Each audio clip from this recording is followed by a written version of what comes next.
জামাতে ইসলামের বিরুদ্ধে অনেকগুলা জুজুর ভয়ের মধ্যে এটাও একটা জুজুর ভয় দেখানো।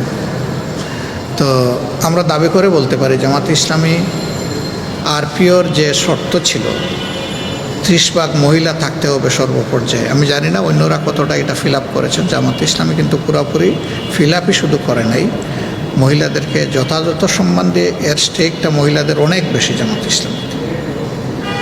1 নম্বর। 2 নম্বর হলো আমাদের ঘরে কি মা বোন নাই? আমরা কি আমাদের মা বোনদের সম্মান দিতে পারি না? যদি আমাদের পরিবারের মা বোনদেরকে আমরা সম্মান দিতে পারি, ইনশাআল্লাহ আমরা রাষ্ট্রের মা বোনদেরকেও সম্মান দিব। এবং আমাদের হাতে না আসলে আমরা মৌখিক বয়ানে এটা বুঝাইতে পারবো না। আল্লাহ যদি কোনো দিন এই জাতির খেদমতের জন্য আমাদেরকে কবুল করেন, তাহলে ইনশাআল্লাহ এদেশের নারী সমাজ সেদিন গর্ববোধ করবে এবং সেদিন তারা সম্মানের সাথে সমাজের সকল ক্ষেত্রে অবদান রাখবে ইনশাআল্লাহ।